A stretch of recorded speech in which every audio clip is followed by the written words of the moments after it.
Quando que tu conheceu o Bitcoin? 2015. Eu conheci o Bitcoin, eu estudei bastante, eu fiz doutorado aqui na Mackenzie, eu fiz, antes de 30 anos eu era professor efetivo de Universidade Federal, eu fui o primeiro do Brasil no ENAD, eu estudei pra caramba, velho. Você teve uma carreira acadêmica completa, né? Fiz, morei na Holanda, fui escola na Alemanha, na Itália, na Alemanha, conheci Nobels em Chicago, fiz um monte de Summer School pelo mundo, conheci um monte de gente, eu achava que tudo aqui era uma merda, mas que no exterior devia ser melhor, que eu ia achar pessoas com QI maior. A questão é que não importa o QI maior, com as conclusões satânicas, de que, por exemplo, o governo pode emitir dinheiro infinito, que dívida eterna não é problema nenhum, é ainda mais cruel.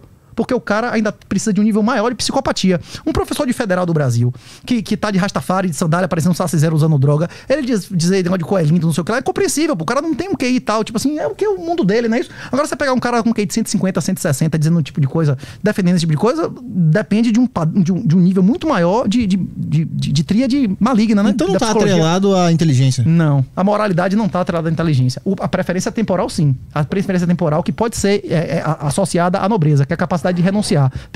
Tem uma alta correlação, mas não necessariamente. É isso. Voltando. Eu achava que, inclusive, quando aconteceu a 2008, eu comecei a compreender o juro negativo, de que não existia mais investimento. Eu comecei a entrar na depressão, que esses mecanismos de controle totalitário de guerra, o conceito de guerra ao dinheiro tem mais de 10 anos. Começou muito antes, inclusive em 2008, a restrição de uso de dinheiro físico, ou o Civil Asset Forfeiture nos Estados Unidos, que eles tentaram fazer com aquelas 10 medidas nazifascistas que o Moro defendeu, né? Mas é complicado. Bolsonaro indicou os caras, o governo Bolsonaro avançou mais o totalitarismo e todos os aspectos de progressismo do que todos os governos de Dilma, de Lula, todos juntos, bicho. Você apoiou a campanha em 2018, né? Apoiei, fui candidato, inclusive, pra apoiar Bolsonaro, e ele chegou lá e fez exatamente o oposto do que ele foi eleito a fazer, não é isso?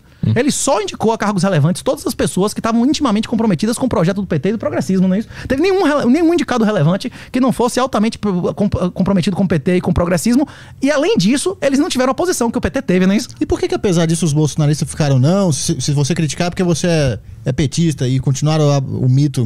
Rapaz, a última vez que eu vim aqui, o Cogos faltou me bater, você sabe quem é Paulo Cogos? Eu dizendo que Tarcísio era o indicado de Dilma, rapaz. Que Dilma, ele agora reconhece, não é isso? A maioria do pessoal, nos últimos anos, na minha edição, essa é a edição do livro, minha é de Alan, que tem um coautor o livro. Se vocês quiserem ler, tem de graça na internet, tem na livraria do professor Alexandre Costa. Se você quiser é de capa dura bonitão, tem na loja da Refúgio Bitcoin, livro Bitcoin Red Pill. Na edição de 2020, a gente já afirmava no livro que Bolsonaro ia entrar pra história como o presidente mais cor-de-rosa da história da humanidade, na história do Brasil.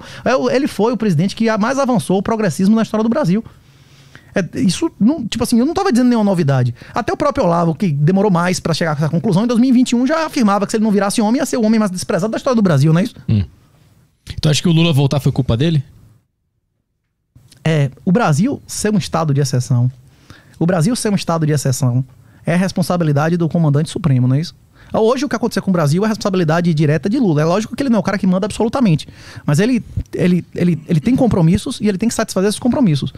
O Jair Bolsonaro afirmou que não tinha medo de morrer e que um homem, soldado que vai pra guerra com medo de morrer é covarde. Ele não morreu, não lutou, não deu testa, não fez nada do que ele prometeu, não desaparelhou. As provas do Enem, inclusive por isso que os Ventral me bloquearam na época, que eu dizendo que as provas do Enem do Bolsonaro foram as mais progressistas da história, bicho. Foram as piores.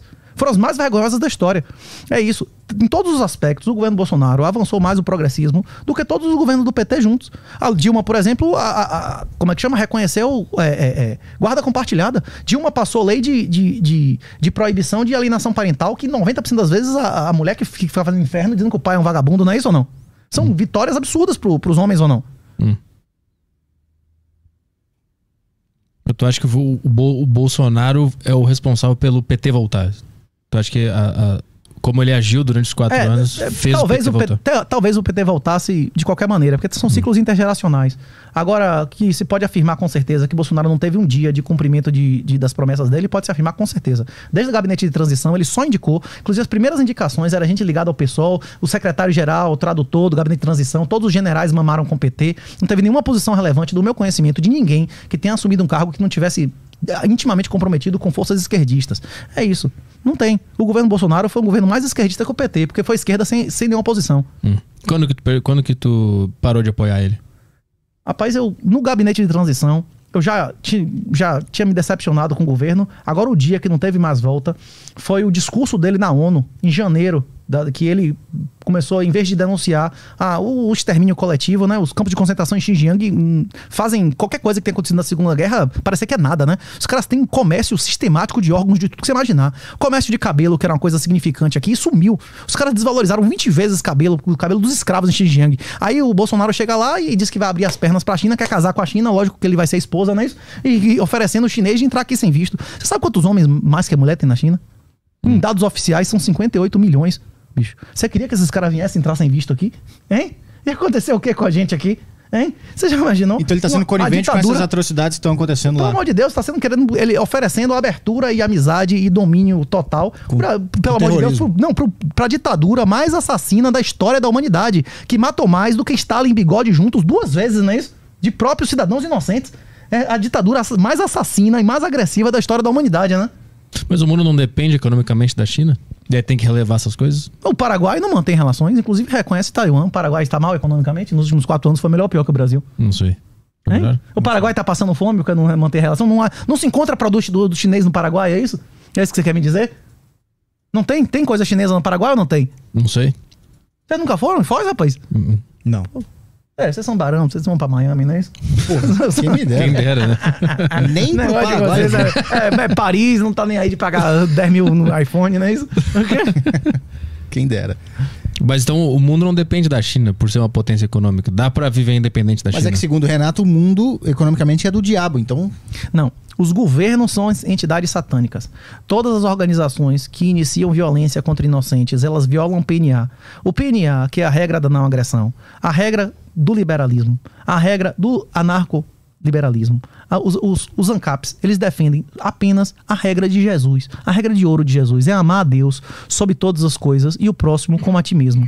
Se você ama o outro como se fosse você inicia violência contra pessoas inocentes? Não.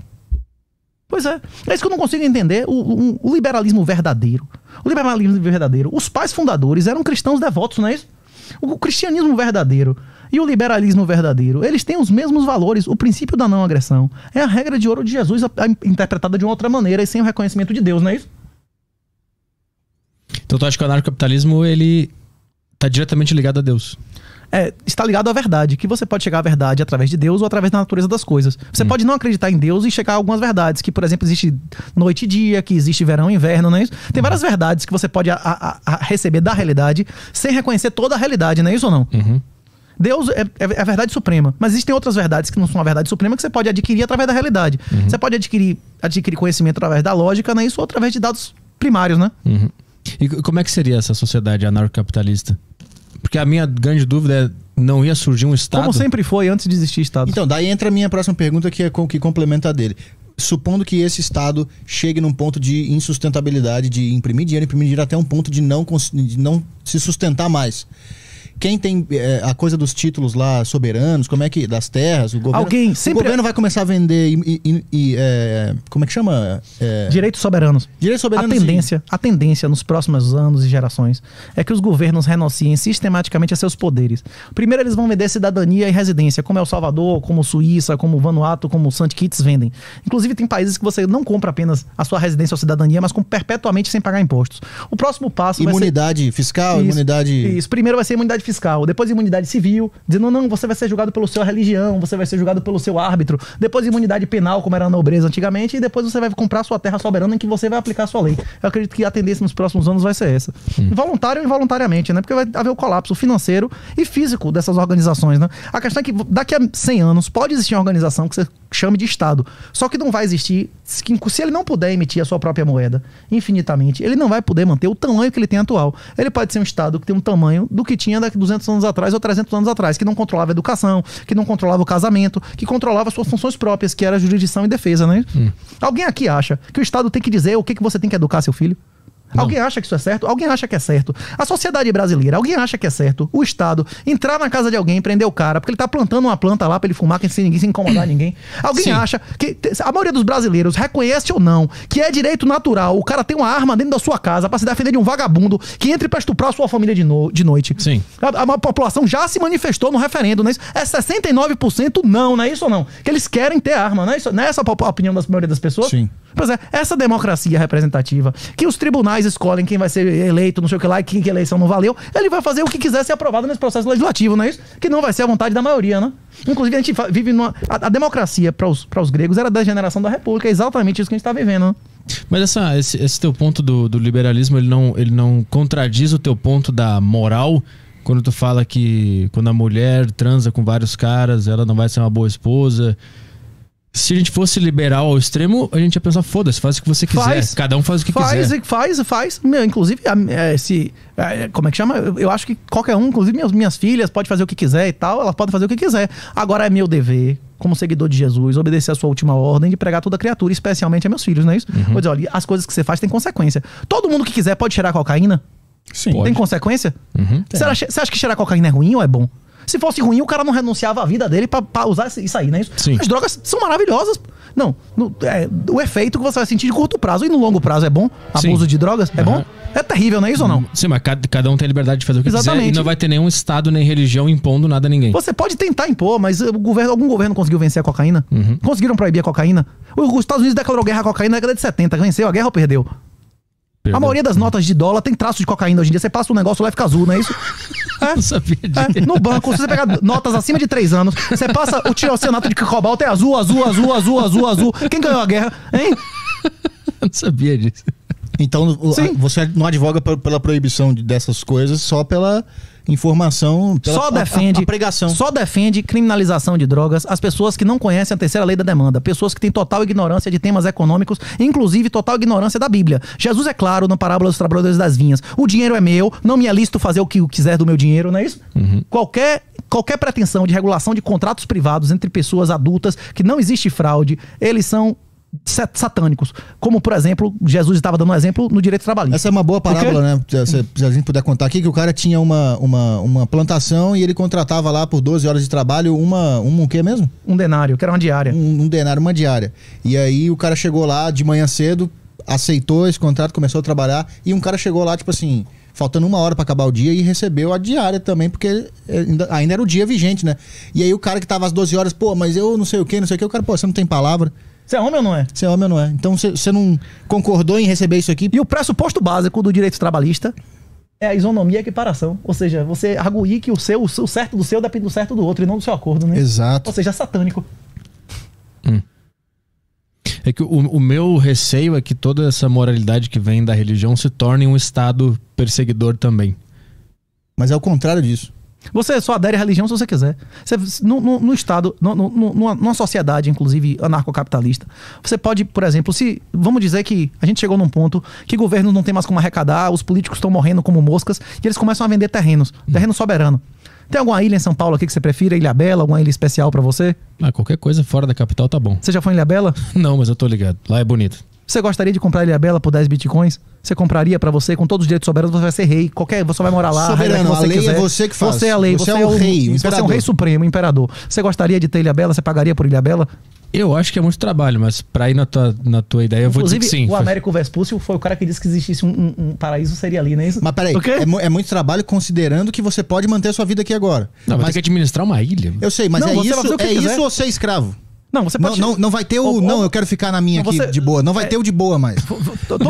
Essa é a suposição. No anarcocapitalismo, todos os lugares pertencem a alguém. Hoje em dia, a maioria dos lugares são sem dono, por isso não tem lei. A maioria das terras no Brasil não tem titulação de propriedade. Esses são lugares sem dono.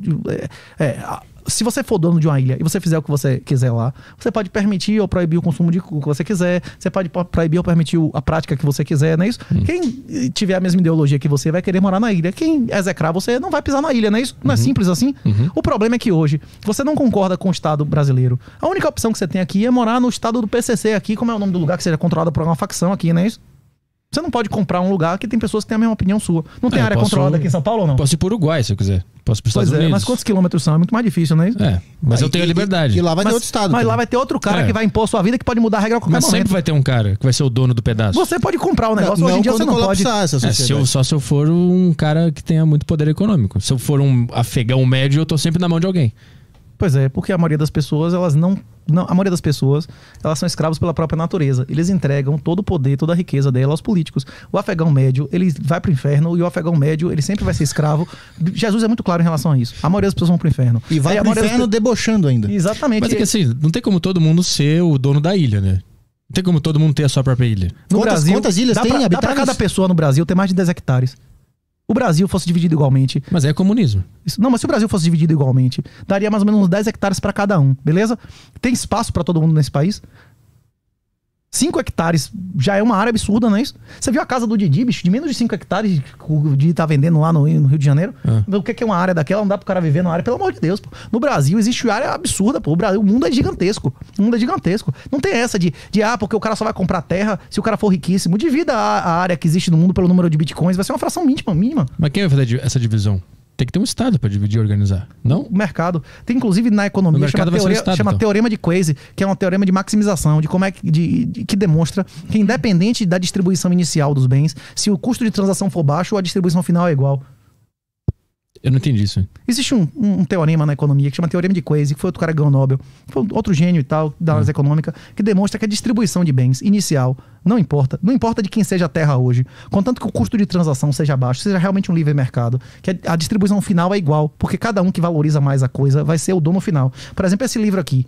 Vamos dizer que esse livro vale R$10 para você e vale a 5 para mim. Você pagaria 6 ou 7 reais e nós dois somos mais ricos no final, né? Isso, comércio é a troca que eleva o valor. Essa é a definição de comércio, não é isso? Ou não? Sim. Independente de quem seja o dono inicial do livro, se você acha que esse livro vale mais do que eu, se você já começar com o livro, você não vai me vender, e se eu começar com o livro, você vai comprar de minha mão. Não entendeu o que eu tô dizendo? Tá, isso entendi.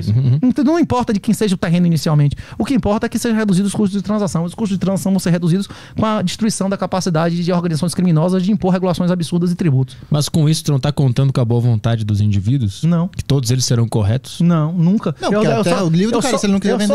Eu só conto com o alto interesse, como o Adam Smith dizia, não é da caridade do cervejeiro. Exato, então. Eu quero só que o cara defenda o próprio interesse dele. Exato, do próprio interesse do político proibir Bitcoin ou permitir Bitcoin no exterior e proibir pro escravo. Então, dito isso, nunca vai estar dividido igualzinho esse território que todo mundo poderia viver, porque um cara vai comprar mais, o cara não vai querer vender. Exatamente, a liberdade é um fato da natureza. Então sempre vai gerar monopólio e mini estados que vai monopólio é quando uma pessoa só é dona de todo o bem. Mas monopólio não. Como é que uma pessoa só vai ser dona do mundo inteiro? Ué, mas não é o que a gente tem hoje? Existe uma pessoa só que é dona de todas as terras do mundo? Tem duas famílias que mandam no mundo. Se for duas, já não é um monopólio, não é isso? Ué, se as duas famílias estiverem juntas... Isso é um oligopólio, não é isso ou não? Ah, tá, entendi. Mas monopólio é um ente ser dono de tudo, não é isso ou não? Tá, entendi, mas o que eu tô dizendo são pessoas mandando e a maioria subjugada essas pessoas. Essas pessoas não controlam todos os meios de produção. Existem muitas pequenas e médias empresas que são a maioria do mundo inteiro, inclusive no Brasil. Essas pessoas controlam os governos. Eles são cantilionários. O negócio deles não é comprar terra, não é produzir nada. O negócio da Amazon, o negócio da Tesla, o negócio do Uber não é produzir nenhuma riqueza. É comprar benefício de governo. É conseguir dinheiro subsidiado. Você consegue dinheiro a juro zero, a juro negativo, como essas empresas conseguem? Você conseguiu financiamento do BNDES? Eu não consegui. Será que seu ouvinte tá ouvindo? Tá conseguindo juro subsidiado? Quem consegue juro subsidiado são os amigos do rei. Eles compram amizade com o governo. Esses caras mudou a regulação, eles vão contratar advogados. Eles não vão contratar engenheiros, não é isso ou não? A questão é essa. Eles não compram, eles não são monopolistas na criação de riqueza, porque eles não geram riqueza em regra. O que eles fazem é comprar a amizade de político. Sim. Hoje, as pessoas mais ricas são os maiores amigos do governo. Hoje, o sistema mundial econômico é fascista. Não conheço, repito que eu já falei 2 vezes aqui, um bilionário no mundo, além de Satoshi Nakamoto, que não dependa de amizade e de troca de favores com governos para se manter bilionário. É mentira o que eu tô dizendo? Vocês conhecem? Não. Vocês querem colaborar com o sistema fascista, com o sistema satânico? Mesmo que você não acredite em Deus, você acredita no fascismo, você acredita que na corrupção de políticos. Agora, se você acha que o político é honesto, que o político defende o bem comum, você quer deixar o controle de seu corpo, de seu futuro, de sua liberdade, de sua riqueza na mão de Bolsonaro, de Lula, de Dilma, beleza, vá lá e bote no dinheiro na mão dele, não é isso ou não? Eu tô falando para as pessoas que não querem ser livres, não é isso ou não? E se o cara achar que a liberdade deriva também de confiar no Estado? Não, você é livre, vai pro inferno, vai pro lago de fogo, não é isso ou não? Vai firme, não é isso ou não? O meu receio é que seja inevitável esse fascismo estatal. Mesmo que a gente elimine ele vai... Mas já aconteceu várias vezes, são ciclos. Ele vai ser gerado novamente com outro nome. São ciclos. O problema é que você não pode desinventar a roda. Você pode agora proibir as pessoas de saber que existe roda, se existe internet. Tem coisas que não podem ser desinventadas. Pessoas hoje já entenderam que existe Bitcoin. Mesmo que acabe a energia elétrica, daqui a 50 anos, quando voltar a energia elétrica, as pessoas vão voltar a utilizar essa solução. O Bitcoin é uma arma criptográfica. Ele usa diversas tecnologias que não podem ser desinventadas. E uma vez que o governo perdeu o controle da moeda, moeda pelo seu abuso, ele não tem como recuperar. É isso. Essa minha argumentação toda, tudo que eu tô falando aqui em relação ao Bitcoin ser imperativo moral, essas coisas não podem ser entendidas pelas pessoas que não entenderam por que o ouro era moeda e por que o ouro deixou de ser moeda. Se você não entender isso, se você não entender que não existe nenhum lastro em real, que o governo é devedor de real, que, por exemplo, toda corrupção advém da separação de propriedade e controle, e que o governo não tem real nenhum, ele só deve em real, então ele vai querer desvalorizar o real eternamente. O cara não vai entender o Bitcoin como imperativo moral. Essas pessoas têm que entender quanto ao aumento da base monetária. Pesquisa na internet, Banco Mundial, no meu livro, o artigo, até no TradingView tem lá M1, M2, M3. Você vai ver que, segundo dados oficiais do governo brasileiro, do Banco Central, do Banco Mundial, a base monetária do Brasil aumenta em média mais de 20% ao ano. Você tem um retorno líquido, descontado de risco de 20% ao ano? Não tem. Então você está perdendo riqueza. E você está perdendo riqueza para financiar uma organização que muitas pessoas acreditam que, além de ser satânica, não tem lei, que vale a pena ser vagabundo. Você acha que vale a pena ser honesto nesse país? Beleza. Você vai aprender com o bumbum, não é isso? Você não quer aprender com a experiência do outro, com a experiência da dona da Americanas, com a acionista da Americanas, com a dona da Pernambucanas, com todas as pessoas que foram expropriadas, que foram roubadas, que foram injustamente perseguidas. Você vai ter que aprender com o seu próprio erro, com a dor, não é isso ou não? Qual a tua opinião sobre o imposto? Qual o imposto? Imposto de renda, imposto embutido em produtos, o imposto... IPTU. Inclusive a questão da propriedade privada também é... isso. Se existir IPTU, não existe propriedade privada. A propriedade privada, em todas as épocas, ela sempre foi a expressão plena de todos os direitos reais. Hoje, a propriedade privada na Constituição brasileira, ela tem como seu fundamento e limite a função social, que é definida pelo governo. Então, o governo que define... pagar o IPTU, você é tirado da casa. Não, o governo que você paga IPTU, ele pode te tirar. Se ele achar que é interesse público, saia e vai lhe dar quanto ele disser que é. Ele que diz quanto vale sua casa, porque inclusive ele vai dizer quanto é que você tem que pagar para continuar ali. Se você tem que pagar uma quantidade que você não define pra continuar ali, o nome disso é locação, não é propriedade. O IPTU é um aluguel pro governo. É um aluguel ao governo, o dono é soberano. Se eu que digo quanto, quando e como você tem que me pagar e quanto é o valor da sua casa, não é você que é o dono da casa. Pior do que isso, o como você pode usar o terreno. Você pode fazer o prédio que você quiser, utilizar como você quiser o terreno na cidade. Você pode fazer casa, loteamento, comercial, industrial. Não. Você não define o uso. Os caras podem, inclusive, mudar de ideia, proibir o uso posterior. O cara pode, inclusive, você tá fazendo uso legal e dizer, não, a gente tem um interesse público em passar uma rua aqui, derrubar a sua casa, desapropriação. Inclusive, um dos textos que eu aprendi lá é a solução do holdout effect. Tem, inclusive, soluções negociais superiores do que a própria desapropriação. Quem quiser, tem os textos lá no Substack. Então, propriedade privada não existe no estado atual? Você tem direitos. Propriedade privada de verdade, só Bitcoin. A única coisa que não pode ser tirada de você é o Bitcoin no Brasil hoje. E o imposto de renda tu considera roubo, como a maioria dos analistas? Ele é mais imoral do que a escravidão bíblica. A escravidão bíblica, ela é muito mais moral porque ela é fundamentada. Você se torna escravo na Bíblia se você matar alguém e não puder pagar, não é isso? Se você matar um pai que sustenta 5 filhos, esses figuris vão ter que ser sustentados por alguém, não é isso? Vai ser pelo seu trabalho escravo, não é assim que é a escravidão bíblica? Você fez uma dívida e não pagou, você vai pagar com sua escravidão bíblica pelo tempo determinado de você produzir aquilo que você devia, não é isso? O imposto de renda é uma dívida do seu trabalho que você não tem nenhum fato, você não cometeu nenhum ilícito pra dever aquilo, né? Tipo essa empresa aqui, a gente 10 anos atrás aprendeu a fazer podcast, a gente conseguiu o público, a gente juntou dinheiro, comprou, fez o estúdio aqui e agora a gente paga uma bala. Paguei hoje, o governo arrecadaria mais, não existindo imposto de renda. O imposto de renda é um mecanismo de engenharia social que foi criado junto com o FED para impedir que os escravos acumulem patrimônio. Tem uma brincadeira que eu disse que Einstein tinha dito que a força mais poderosa do universo era o juro composto, né? Que você bota uma besteirinha lá e vai dobrando. O imposto de renda faz a mesma coisa, só que inverso. Tire a cada 10 anos 20% se imposto sobre patrimônio e imposto sobre renda não aumentam a arrecadação, eles diminuem. Eles não têm natureza arrecadatória, eles têm natureza escravizatória. Eles querem impedir que os seus filhos sejam inteligentes, ricos e independentes. Isso é uma política de engenharia social para a sua destruição financeira. Tu acha que ele foi criado com esse objetivo? Com esse objetivo, com certeza. E a gente chama a civilização do passado, do Egito Antigo, que tinha escravo, de atrasada, né? Como eles eram atrasados, olha a escravidão lá. Vem cá, alguém que tá me ouvindo aqui, se eu tiver enganado, me repita nos comentários. É errado uma pessoa ser escravizada porque matou um pai de família pra ele ser forçado a trabalhar pra pagar os filhos do cara que não tem mais sustento, que o pai sustentava? Isso não é lógico, isso não é razoável. A questão é que hoje em dia eles o Estado vai segurar, não é isso? O Estado vai segurar o filho do trabalhador que foi assassinado. É pra o Estado vai segurar comida de graça e advogado por vagabundo, não é isso ou não? É mentira o que eu tô dizendo aqui? Sim. É mentira? Não. Então tu considera o imposto de renda Mais imoral do que a escravidão da É mais da imoral do Bíblia. que a escravidão bíblica. Eu considero mais imoral do que a escravidão bíblica. Eu considero mais imoral. Existe uma lenda sobre o consórcio medieval, de você ter que ceder sua mulher primeiro e tal. Isso é uma coisa lendária, não existe muitos registros de verdade sobre isso. Mas se existisse, você ter que deixar o cara possuir sua mulher antes de você, deflorar ela, isso, o imposto de renda ainda seria mais imoral. Porque isso é só uma vez, né? O outro cara vai continuar lhe metendo a vida inteira, não é isso ou não? Hein? Paguei hoje, inclusive, um imposto de renda. Ah, eu pensei que você dizer que pagou a prima noite hoje. Não, foi pior que isso. Foi pior que isso. Vamos ver umas perguntas aí?